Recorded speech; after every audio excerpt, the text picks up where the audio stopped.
Di tengah malam yang hening di rumah sederhana di pinggiran Jakarta, Aulia mendengar suara pintu depan dibanting keras, diikuti oleh jeritan ibunya yang menusuk telinga. "Kau sudah gila. Bagaimana bisa kau bilang kau suka perempuan? Itu dosa besar," teriak ayahnya, wajahnya memerah karena marah, sementara Aulia berdiri membeku di depan mereka. Tangannya gemetar memegang surat pengakuan yang baru saja dia bacakan. Hanya dalam hitungan detik, ayahnya merobek surat itu menjadi potongan-potongan kecil, dan ibunya menangis histeris, mengatakan bahwa Aulia telah menghancurkan keluarga mereka selamanya. Aulia tidak pernah membayangkan bahwa malam itu akan menjadi titik balik yang begitu menyakitkan.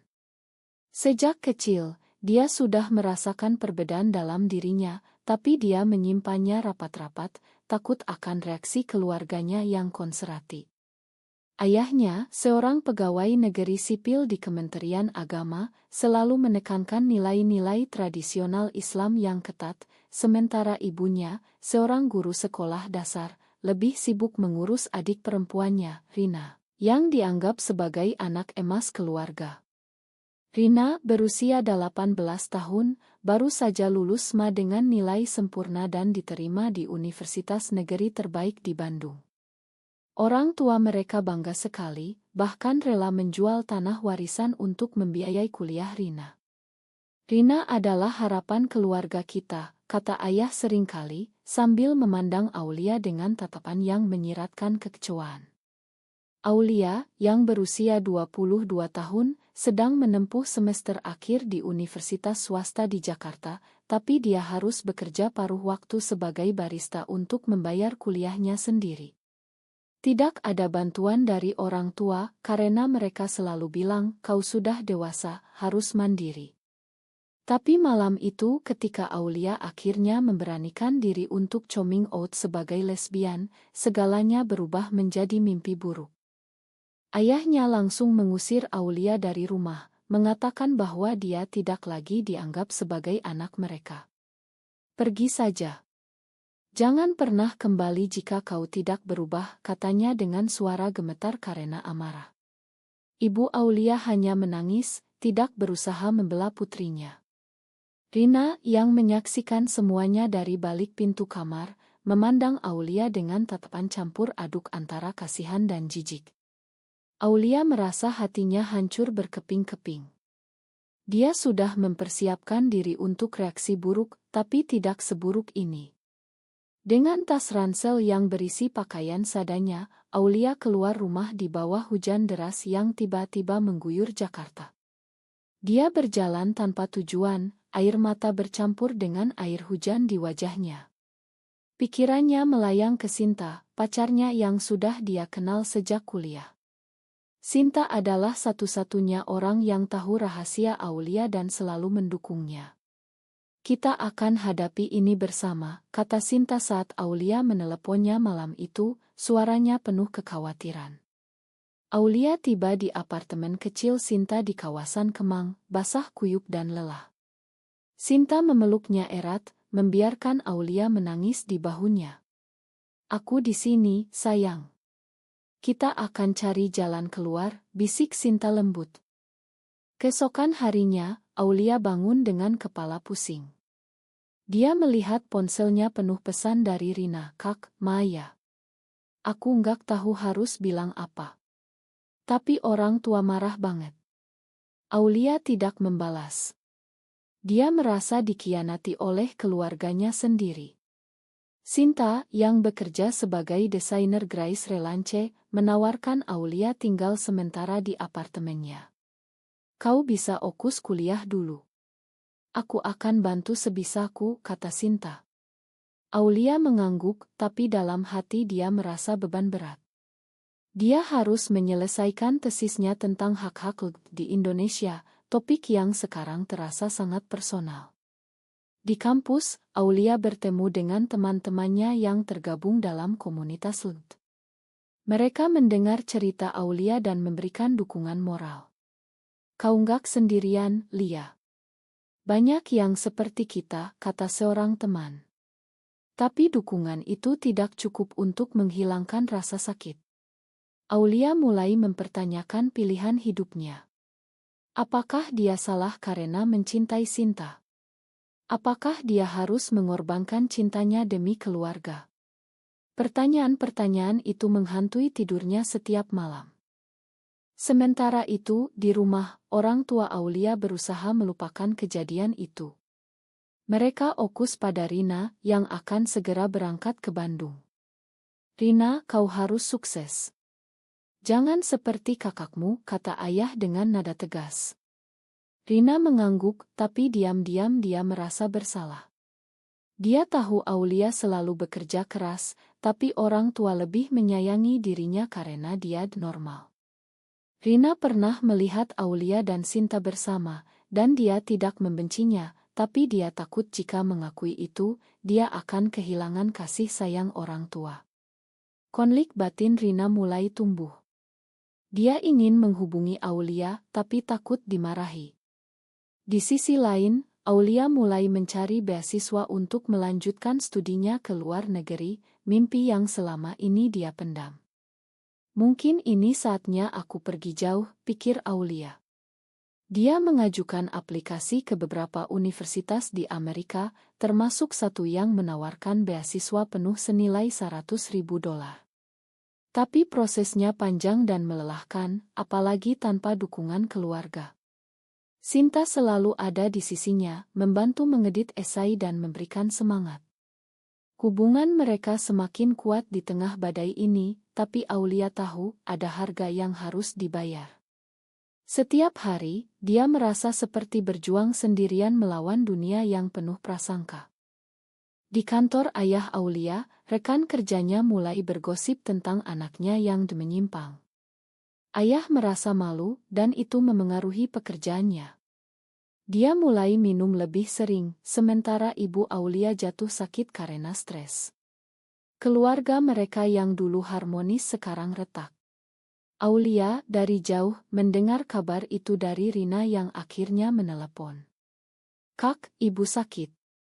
Mereka bilang karena kau." Aulia merasa bersalah, tapi juga marah. "Kenapa aku yang disalahkan? Aku hanya ingin jujur."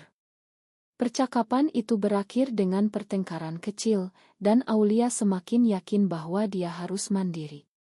Dia bekerja lebih keras di KAE, menghemat setiap rupiah untuk biaya hidup. Sinta juga ikut membantu, tapi hubungan mereka mulai diuji oleh tekanan eksternal. Teman-teman Sinta yang konservatif mulai menjauh, mengatakan bahwa Sinta terpengaruh oleh Aulia. Sinta harus memilih tetap bersama Aulia atau kembali ke kehidupan normal. "Aku pilih kau," kata Sinta tegas, tapi Aulia melihat keraguan di matanya. Konflik ini membuat Aulia semakin tertekan, dan dia mulai mempertanyakan apakah cintanya layak untuk semua pengorbanan ini. Aulia duduk di depan laptopnya di apartemen Sinta, mata lelah setelah berjam-jam mengisi formulir beasiswa. Surat pemberitahuan dari Universitas di California baru saja tiba, dia lolos tahap pertama. "Ini bisa jadi jalan keluar kita," kata Aulia pada Sinta, yang sedang memasak makan malam sederhana. Sinta tersenyum, tapi ada kekhawatiran di balik senyum itu. "Tapi kalau kau pergi ke Amerika, bagaimana dengan kita?" tanya Sinta pelan. Aulia terdiam. Itu adalah pertanyaan yang selama ini dia hindari. Beasiswa itu untuk satu orang saja, dan Sinta masih punya pekerjaan di Jakarta. Hubungan jarak jauh bukan pilihan ideal di tengah tekanan yang mereka hadapi. Aulia memeluk Sinta, mencoba meyakinkan dirinya sendiri bahwa semuanya akan baik-baik saja. Tapi dalam hati, dia tahu ini adalah ujian besar. Di kampus, Aulia semakin aktif di komunitas LGBT. Mereka mengadakan diskusi tentang hak asasi manusia, dan Aulia berbagi pengalamannya. "Saya diusir dari rumah karena saya lesbian," katanya di depan kelompok kecil. Responsnya beragam, ada yang empati, ada yang diam saja karena takut. Salah satu anggota, seorang aktis bernama Maya, mendekati Aulia setelah acara. Kau kuat sekali. Aku pernah alami hal serupa, tapi aku pilih sembunyi. Maya mengajak Aulia bergabung dalam kampanye online melawan diskriminasi. Aulia setuju melihat ini sebagai cara untuk melampiaskan rasa sakitnya. Tapi aktivitas itu membuatnya semakin terpapar pada komentar negatif di media sosial. Lesbian seperti kau seharusnya diobati, tulis seorang netizen anonim. Aulia merasa terluka, tapi itu justru memotivasinya. Dia mulai menulis artikel untuk blog komunitas, menceritakan kisahnya tanpa nama asli. Sementara itu, Rina sudah mulai kuliah di Bandung. Dia tinggal di asrama, tapi sering menelepon orang tua. Bagaimana Kak Aulia? Tanyanya suatu hari. Ibu menjawab dengan nada dingin, jangan sebut nama dia lagi. Rina merasa tidak adil. Dia ingat bagaimana Aulia selalu membantunya belajar saat kecil, bahkan memberi uang jajan dari gajinya. Rina memutuskan untuk mencari Aulia secara diam-diam. Dia naik kereta ke Jakarta dan datang ke tempat Aulia bekerja. Kak, sapa Rina ragu-ragu. Aulia terkejut, tapi senang melihat adiknya. Mereka duduk di sudut berbicara hati ke hati. Aku nggak benci kakak. Tapi orang tua. Mereka takut apa kata tetangga, kata Rina. Aulia mengangguk, air mata menetes. Aku mengerti, Rin. Tapi aku nggak bisa berubah. Percakapan itu membuat Rina berpikir ulang tentang nilai-nilai keluarga. Dia pulang dengan hati gelisah dan mulai membaca tentang isu secara online.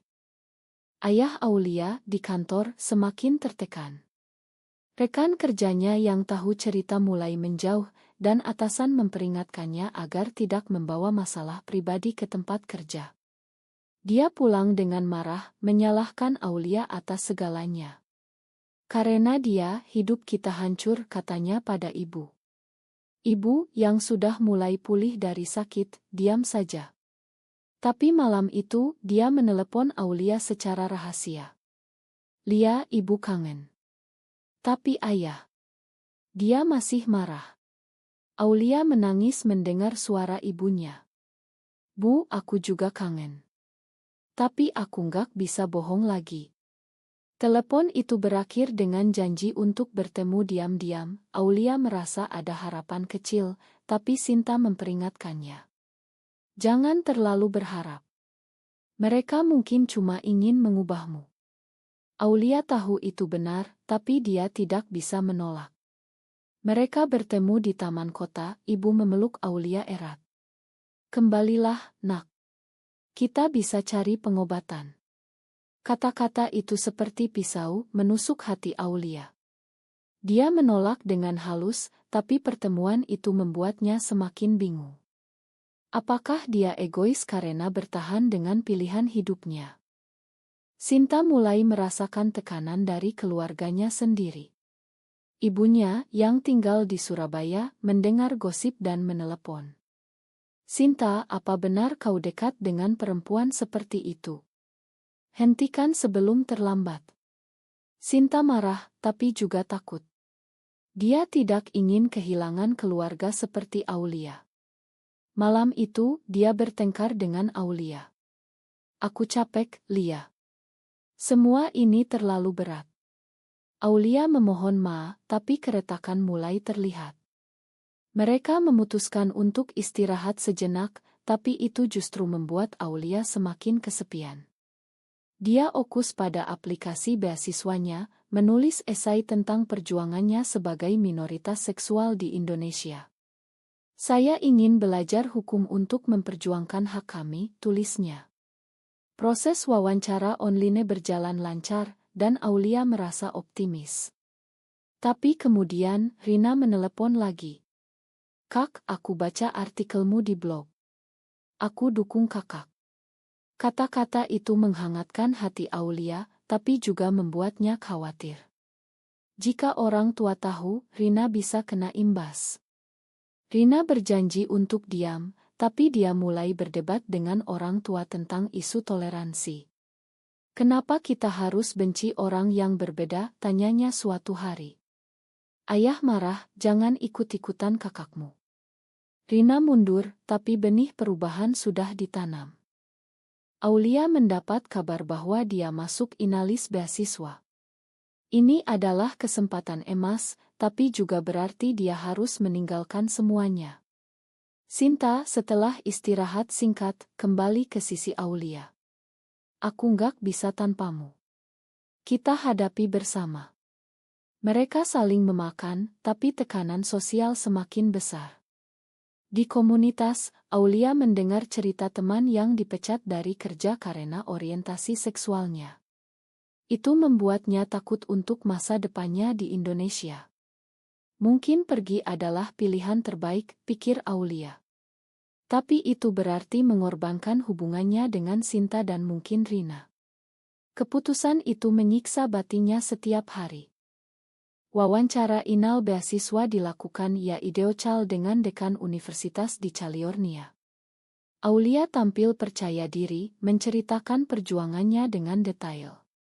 "Saya ingin menjadi advokat untuk komunitas LGBT di Indonesia," katanya.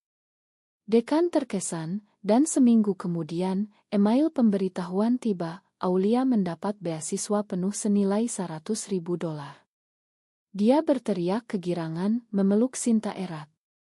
Ini mimpi jadi kenyataan. Tapi kegembiraan itu singkat. Dia harus memberi tahu keluarga, tapi bagaimana? Sinta menyarankan untuk bertemu langsung. Mungkin ini bisa ubah pikiran mereka. Aulia ragu, tapi setuju. Dia menelepon Rina dulu, yang langsung antusias.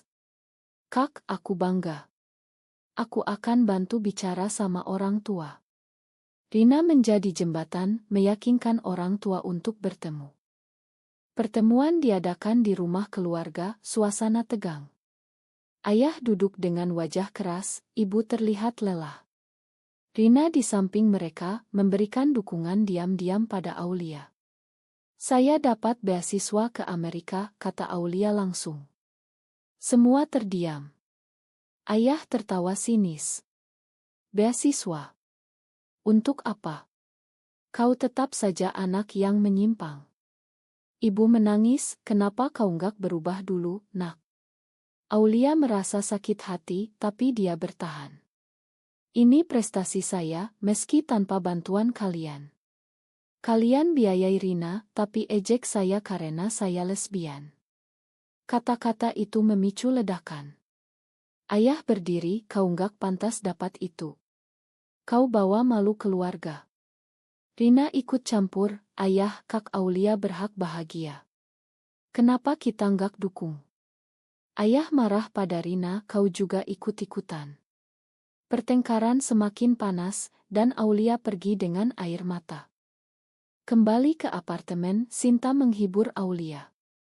Mereka akan sadar suatu hari. Tapi Aulia meragukan itu. Berita beasiswa menyebar di komunitas, dan Aulia menjadi inspirasi.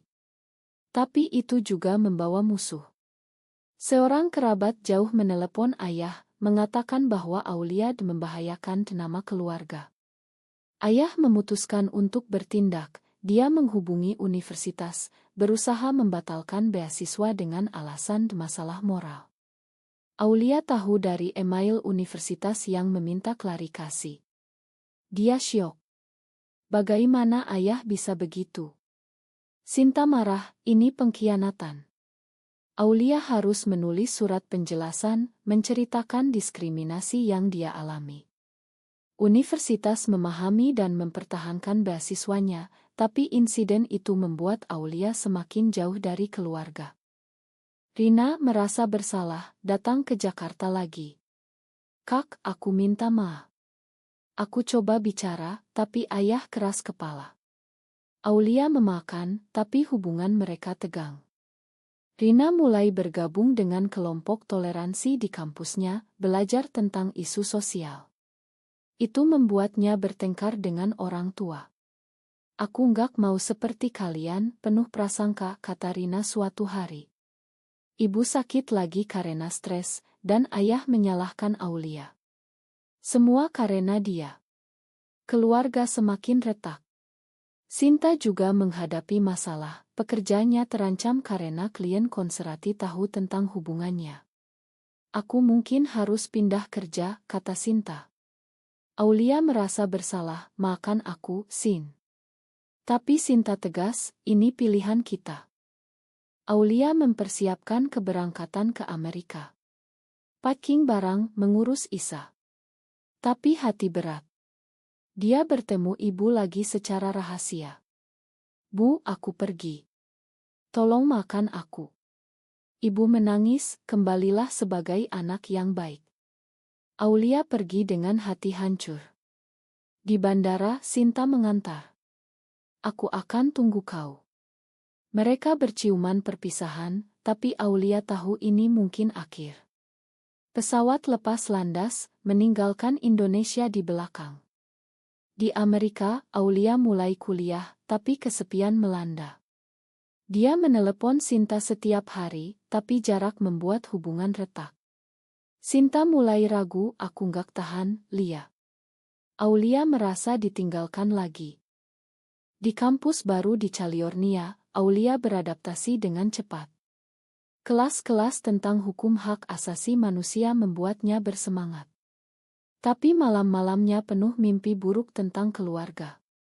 Dia bergabung dengan komunitas LGBT di sana, bertemu orang-orang yang paham perjuangannya. Kau berani sekali meninggalkan semuanya, kata seorang teman.